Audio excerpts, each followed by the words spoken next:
It's time to break down some football. We got to get our mind right.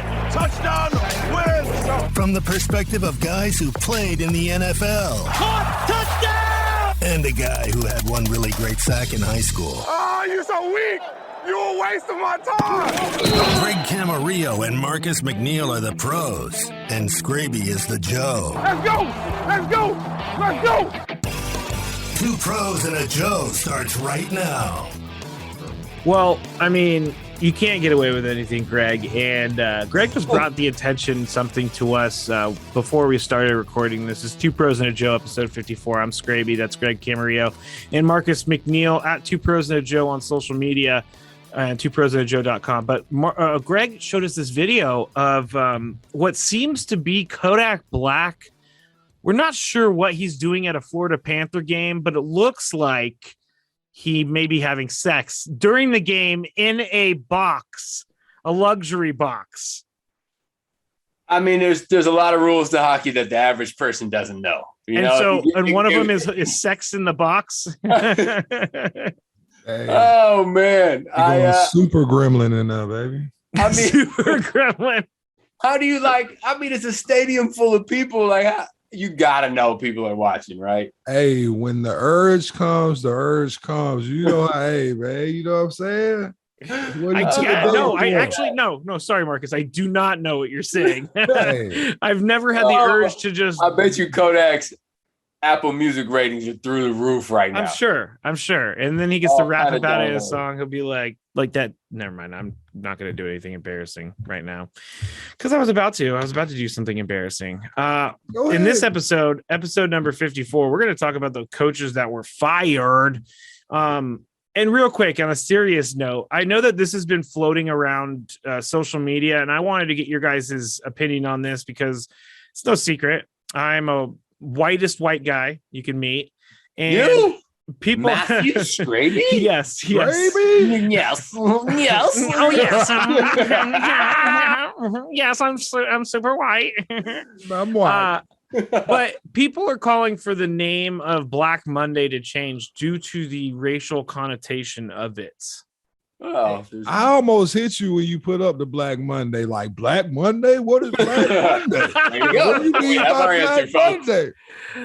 We will consult our expert on Two Pros and a Joes, and he agrees. I just didn't want to text you in the middle of like maybe a show and then like you start turning red or not being able to talk. You know what I'm saying? So I'm like, I'm not going to fuck with him right now. How you feel about Black Friday after Thanksgiving? Who, me? Yeah, you. I don't know. Like, I'm not trying to wake up early to go get no live. No, the name of it, not the event. Not the name of it. I don't give a fuck. But Black Monday referring to firing coaches got to go. Hey, you gonna have to come with a lot more shit than that to make me upset. I'm sorry. Okay, like, so you're not upset at the Black Monday. I'm not upset about it. Okay, all right. For a second, I was like, okay, I gotta change the way I'm doing this thing now. You ain't call them nigga Mondays. Oh my goodness! Oh my goodness! Like, I have no response. Move on. My Next goodness! topic. All right. It's gonna be. We're gonna talk about released Monday or sent packing Monday. We'll just from here on is just the day between Sunday and Tuesday. We will stay all the way away from extremely uncomfortable, and I'm probably it's really okay, Scrape. It's okay, man. It's just black, bro. I didn't say it. I didn't say it. I didn't say it. Black Monday. All right. Moving on and getting me out of this uncomfortable situation. No, that's there you go, man. You know, the jump further out we the get gates, Marcus. Way to get us out the gates in this episode. Exactly. I was going to say, the further we get into this podcast, the more good stuff we say in this podcast. Okay. All right. Coaches fired, and I'm just going to start with the ones that we all kind of expected. Matt Nagy of the Bears. That's been rumored since Thanksgiving. So he went. Other guys, Vic Fangio of the Broncos, he gone. That was decent there. That was decent there, Scrapes. Way to throw a little bit behind that. He gone. Yeah, I see. Vikings head coach Mike Zimmer, he gone. He said it himself. He did 8 years though. You know what doomed him? Kirk Cousins. Kirk Cousins doomed him. $45 million of guaranteed money, and you're gonna anyway. Yeah, I don't know that he made that decision, but he has to have a say in who's playing quarterback on his team. I mean, you heard how he felt about the backup? Oh, that's true. Kellen Mond, he said, "I see him in practice every day. I don't want to see him. I don't want to see him." Yeah, no other choice. He's going to. I think Mike Zimmer is one of those guys who's probably going to pick up a job as a coordinator for a year and then get back in the head coaching game? Or do you think he's going to go from head coach to head coach? Because that's not easy to do. The last person that I can remember doing that did not deserve it. Adam Gase, when he went from the Dolphins to the Jets, he went head coach to head coach. He didn't deserve it at either spot. No. I know. But Mike Zimmer, I feel like he's going to get another head coaching job because his teams weren't atrocious. They just underperformed. I mean, Mike Zimmer, I felt like was on the brink of having a really good team. I felt like they were close to being a good team. So I'm a little surprised by it. But after some of his comments, I could see how that might work out. But I think the biggest coach that or the biggest one that I saw on the list was Brian Flores. Like, I just wasn't expecting, like, for him to be able to turn around the season after a terrible start, keep his team locked in, you know what I'm saying, and actually have a shot to go to the playoffs. I felt like because he was such a new coach, they would just give him, you know what I'm saying, at least one more shot at it, you know. But so I 100% agree with you. And hold on, let me set this up. All right. Greg Camarillo is our resident Dolphin on the show. He played for the Dolphins for the most years of his career. And Greg wanted to get some more information, so he went digging with some Dolphins players to find out what the hell happened. So, Greg, tell us what you found. With the Dolphins. So I felt exactly the same way, Mark. It's like it looks and feels like dudes believe in him. And so I had to find out why somebody didn't believe in him. And the guy I talked to said he believes and felt the rift in the locker room begin with the Deshaun Watson Tua discussion around the trade deadline, because it was so questionable. Or what are they going to do? Is Tua our guy? Is Tua not a guy? Brian totally screwing that up in the media, that it divided the team and it created a rift in the team. And it also created a rift between him and the GM, Chris Greer. And that's what started the problem of the relationship. And then once you know how it is, once you lose belief of a locker room, it's hard to get it back. And so, I mean, it makes sense. Like, if you look at that, he didn't believe the way that organization handled that. They don't believe in Tua. And so you had to pick a side. And that's what ultimately led to the downfall of Brian Flores. He might go head coach to head coach, though. He probably will. People are already saying he's interviewing for the Bears and the Vikings. I can see that. And if that's what happened, I actually don't feel that bad about it then, because like you say, when a locker room's divided, you start to have a little bit of a rift with the executives, you know, it's hard for, you know, you to bounce back from that. So I can see that being a reason to exit out the door. Hence Marty Schottenheimer, you know, having a 14-2 record and them get him out the door because, you know, there was a difference between him and the front office. Yeah. I just never understand it. Like, just stop your dick measuring contest and just put it aside. I know it's hard. It's much more difficult than that. But at the same time, it's like, if it's a good thing, why break it up over egos? Egos is men in their power, and somebody's just not. Those men are just too drunk with power. It's not. It's not about wins and losses anymore. Like I tell you this all the time, Skraby. Like the owners are worried about selling or making sure they have their TV deals done. They're worried about bigger money, and not all of them are always down for winning. You know what I'm saying? Like. Some people just put the winning to the side, and you see good organizations all the time who constantly win. They constantly find a way to galvanize that team and keep people together because they know winning brings just good things. Winning makes everything better, period. You know? What's Stephen Ross going to do? I mean, he's probably not going to find a better head coach on the market unless he wants to go after someone who's free of a job. Joe Judge, anyone? So I actually talked to another guy in the Dolphins organization. Marcus just looks at it and goes, no. I talked to somebody else in the Dolphins organization today who said they are literally starting from square one. They have nobody in mind. They are starting to search from the very beginning and going to go find a candidate, which, I mean, damn. You have to find someone that believes in Tua. That's all you What about like a Byron Leftwich? You got to get somebody that's going to make Tua the guy. And that's it. I'm cool with Leftwich. Wait. Okay, Leftwich is. I also think he is good for the Jaguars as well because he has his playing career with them. But how, as Stephen Ross, how do you let go of the GM who selected Tua over Justin Herbert?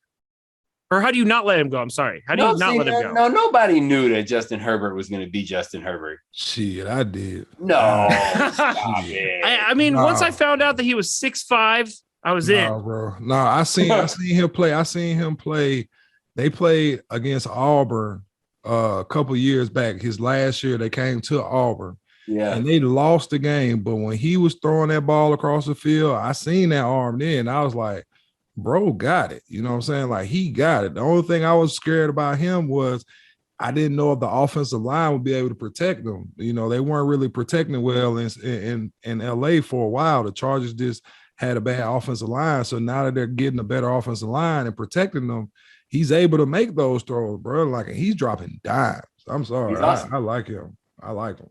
So no one outside of Marcus knew that Justin Herbert and my dad. My dad and your dad. I think there was a lot of questions about Tua.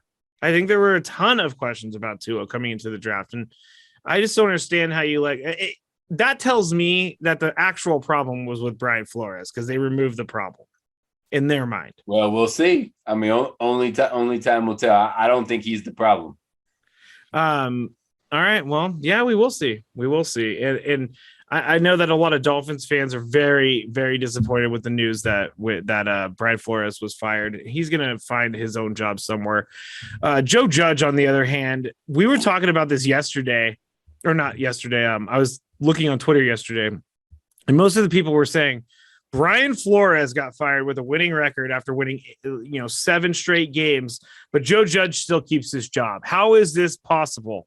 Well, Joe Judge today around 2 p.m. was canned by the New York Giants. And I don't know what took the Giants so long to realize this, because all things yesterday pointed to Joe Judge being extended, or not extended, giving one more year. And the New York Giants are a mess. It's just a mess. It's awful. And I don't know what type of coach is best fit for the Giants. What type of coach is best fit for a New York football team? Because they've been through the ringer with coaches. It was Ben McAdoo. And that went through. I mean, they went to the playoffs the first year, but then the whole Eli Manning benching, and then you had Pat Shurmur, who was also fired, and then you got Joe Judge. So I don't know what the heck the Giants are doing or where they're going to go to find the next head coach. Yeah, I think they got a few pieces to get together before. It's not just the head coach.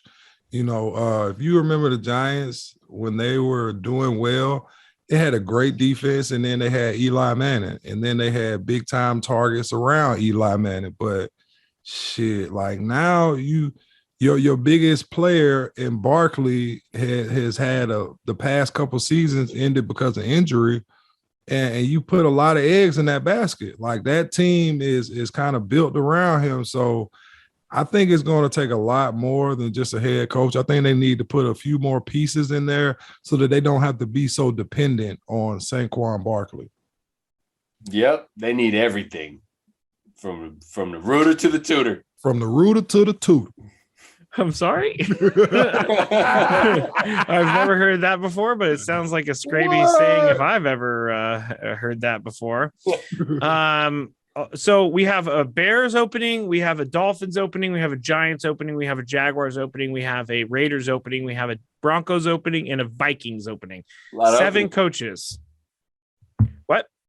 A lot of openings. A lot of openings. So if you're in the market and you're listening to our podcast and you want to be a head coach, just go to any of those websites and enter your resume online. I'm sure that they have a nice resume process. That's how it works. That's how it works. LinkedIn, littlemonster.com. Put a little cover letter on there being like, I've played Madden for 17 years and I'm really good. I'm ranked And number so- 5 on Madden 22. Well, that's all Brandon Staley had. Oh yeah, very true. One other note on coaches, which I'm seeing a lot of this, and I really want this to stop because this guy's not ready to be a head coach in my eyes. But the Kellen Moore, offensive coordinator for the Dallas Cowboys, can we stop with him for the head coach, please? Like He fits the mold, Scrapes. He fits the mold. Oh, what? He's white and he's young. That nailed it. That gets you hired. Nailed it. Marcus just goes ding. Ding. Your credit score goes up. Everything. just for being white and young. But Kellen Moore, he's been the offensive coordinator for this team for 2 years, and I mean, they've put up a lot of yards, but can he lead a team? I find it sometimes to be a problem when guys that aren't as good in their careers are always. What am I trying to say here? Kellen Moore didn't have a great playing career. He's having an okay coaching career, but how can you look Dak Prescott in the eye and tell him what to do when you've never made that pass in your life either? You don't have to be able to make that pass to be able to teach somebody how to make that pass. Okay, good way to explain it. You can be a student of the game. You can also be a motivator. That you don't have, I mean, shit, the best receiver coach I had is a Hall of Fame receiver coach in James Lofton, which totally goes against what I'm saying. Everything. But especially a head coach, you are a motivator first. You can hire an offensive coordinator, you can hire a defensive coordinator. But to be honest with you, as long as you know what you're talking about, guys will respect it. You don't have to say, hey, look, I did it, so listen to me. If you know what you're talking about and your shit works, guys will respect it. Absolutely. There's a bullshit meter that you can see. It's an invisible bullshit meter. That, like, when you start talking, you know what I'm saying? Like, it starts, you know what I'm saying? Like, bing, you know what I'm saying? Like, bullshit. Oh, man. But that might be a new segment. I'm bullshit. I'm telling you, but if, like, I think I would have to talk to somebody on the Cowboys to figure out if he had the ability to lead a team, because sometimes you have those coaches inside the organization that's kind of sitting in the background, kind of like Ron Rivera. You know what I'm saying? Like, Ron was on the team as the defensive coordinator for a while, but he also had a hell of a career too. But you just knew when you talked to him, it wasn't no bullshit. The bullshit meter didn't even beep. I can get that from never even meeting the guy. I can get that from the TV. Right. The BS meter segment goes something like this. Brandon Staley, after the game, goes up to his press conference and says, "This is a Super Bowl team." No, motherfucker. No. You just lost. You're not in the playoffs. This is not a Super Bowl team. Stop it. Yeah, you can't call it a Super Bowl team if you don't make the playoffs. If you don't even give yourself a chance. Oh man, I believe like we this. have the talent to do no. But you gotta say something though, right? Like, because it's almost like you're interviewing for your next job. So I feel like that was more like, let me get up here with some dignity, as much dignity as I can possibly muster up, and that's what came to his mind. Like, this is a Super Bowl winning. This is a Super Bowl team. That's the speech you give on May 1st when you bring the team together for offseason work. Everybody on board. Not the day you lost your game to get into the playoffs. Oh, shit.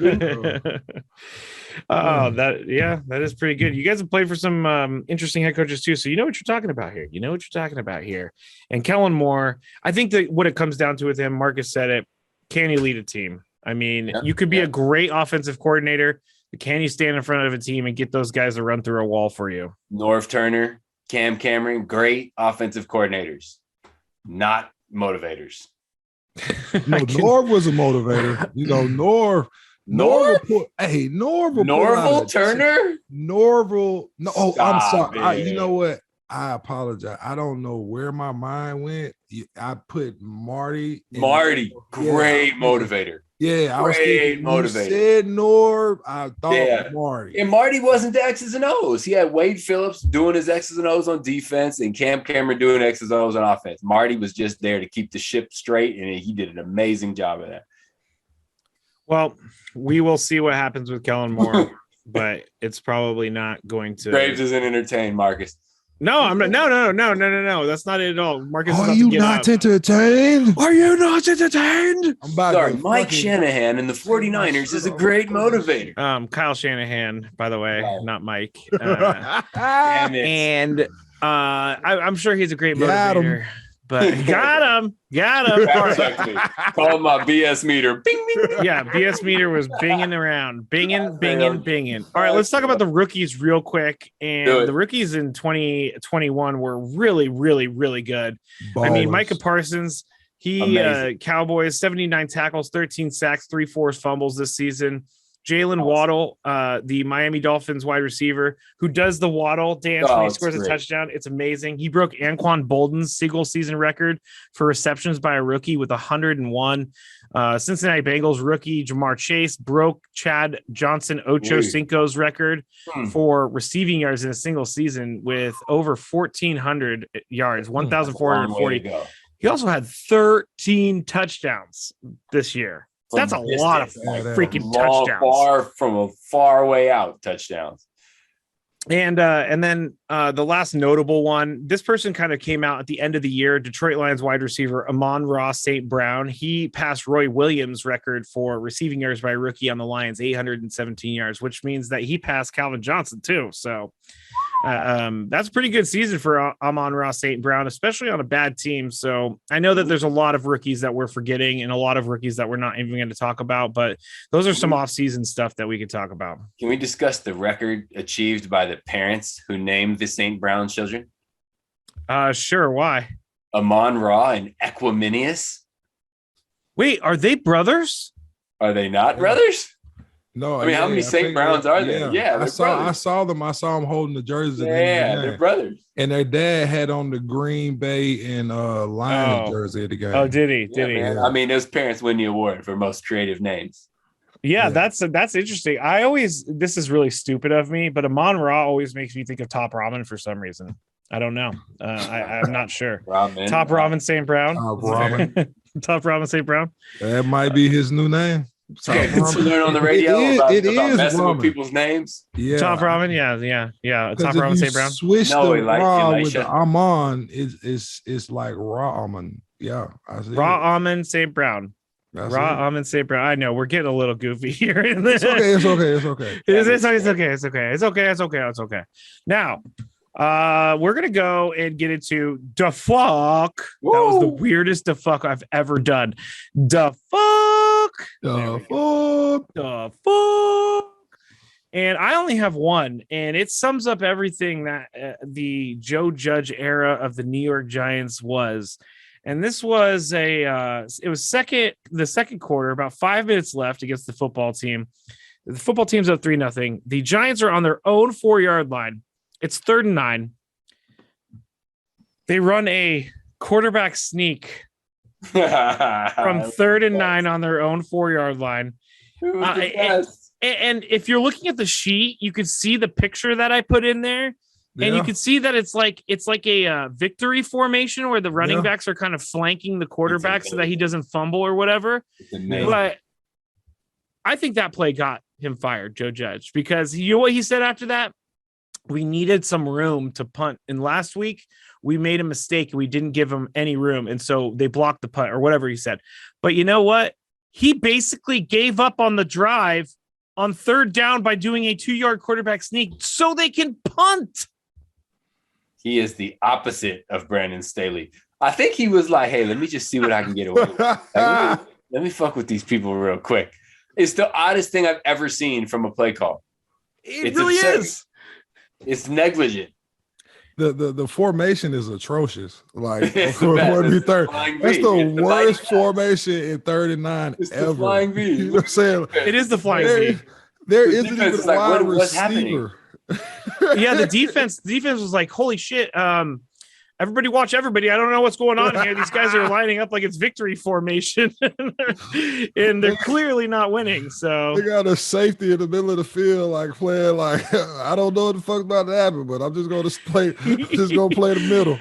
and no You know. joke, they didn't even try. They just got 2 yards to punt it away. I'm sorry. You're 4 Giants and 12 fans, I feel bad last for. game. You have nothing to lose. The Lions pulled out every trick play in the book. Like, you're 4 and 12. And I had fun watching them. I had fun watching the Lions. 4th and 9. Who cares? And let's talk about a coach that we all trashed a couple times this year, Dan Campbell, the Lions head coach.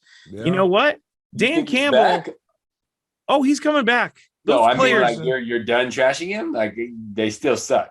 No, but I'm gonna say that he ended up not being the GOAT of the season. The coach, GOAT as in bad GOAT. Not GOAT. Not good GOAT. Not good GOAT. Scapegoat. But Dan Campbell, the kneecap cannibal, he really surprised me at the end of the season because he took over the play calling and things got better. Things got better for those Lions.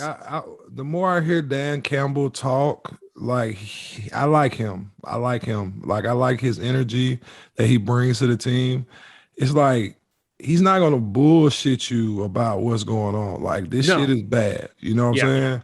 Like, this shit is bad, and we're trying to turn it into the right direction rather than being like, this is a Super Bowl winning team right here. You know, nah. I said that. Yeah, I'm not gonna tell you that. I'm gonna sit here and stand on our shit. You know what I'm saying? And we just gonna get better. Like, and keep it pushing. Some strong support because from what we saw earlier this year, they were not ready. No, they weren't ready. And Jared Goff takes a lot of crap from people, but he shouldn't. I mean, he didn't have a great team this year. I know that Jared Goff isn't the best quarterback in the world, but I think he'll get better for next year. Yeah.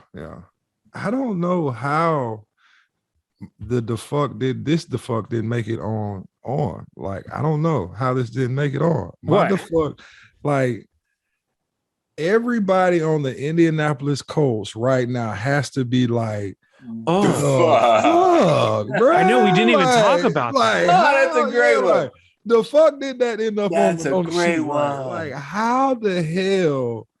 Like, you have to feel like the worst, you know what I'm saying? For you to know, like, it's win and you're in, and then you come versus like a last place team and lay an egg. Come on, man. That's the fuck.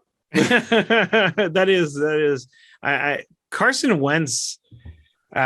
He winced. He winced. Chargered and the Carson Wentz. The Carson Wentz. I mean, the Jaguars. They got to feel good about themselves by handing the Colts a loss going into the offseason. But the Colts, how sick do you think they feel knowing that all they need to do is beat the Jaguars and they're in the playoffs? That's why I said the whole team is like the fuck. Like, the best part is that's what started the chain reaction that ended in overtime of the Chargers game. Without that happening, there's so much less fun of the day. It was great. That was awesome. Thank you, Wentzing. All right, we already got all of mine. Why does Hollywood Brown have a nickname? The fuck is going on there? All the Chargers and Brandon Staley defucks. A fun one. I'm not sure how to phrase this. That's the fucking amazing. Maybe the Jaguars fans dressing up as clowns, like the clown out throughout the stadium, clown out, and beer bonging in clown outfits was amazing. That is amazing. I am on board. I am on board for that. Sign me up. Take that to every stadium. That should be a giveaway night. The clown wig and beer bong. Beer bongs. That shit was great, man. I'm surprised that at some point in my drinking career, I'd never dressed up like a clown and did a beer bong. I mean, oh my God. I'm proud of you for not doing that. It's great. I think I need to start drinking just so I can do that. No, don't do it, man. Don't do it. Terrible idea. Don't do it straight. Don't do it. All right.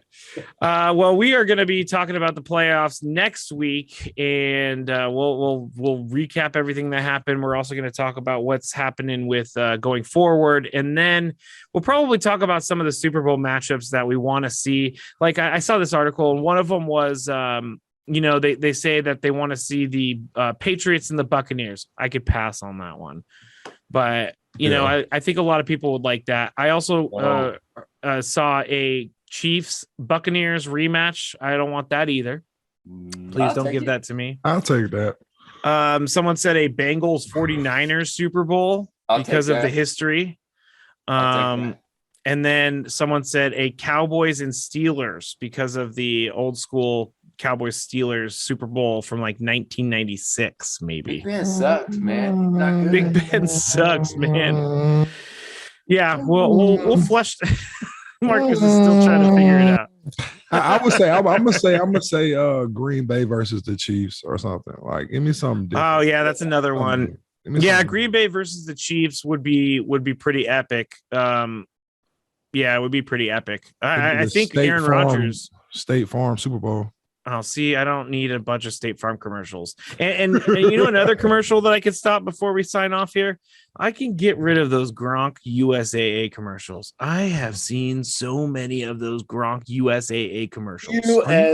Are you a part of the service? No, 2 times. No. Yeah. I'm like, oh, that's not the script. Like, one more to fuck, and it's a defuck. Yeah. Tom Brady going back into the game to throw Gronk the ball to get him his $500,000 incentive. That is the fucking amazing. You know why? That's a real teammate. You know why he did that is because Antonio Brown was screaming the week before about how Tom Brady didn't care about his incentives. I don't care why or how. It's amazing. Good for you. Yeah. Well, good for Tom. Tom back in the playoffs. It's amazing how many times that guy has played. He's like Kobe and LeBron and Shaq. They played like 3 extra seasons. Tim Duncan in the postseason. It's crazy how many playoff games that guy has played.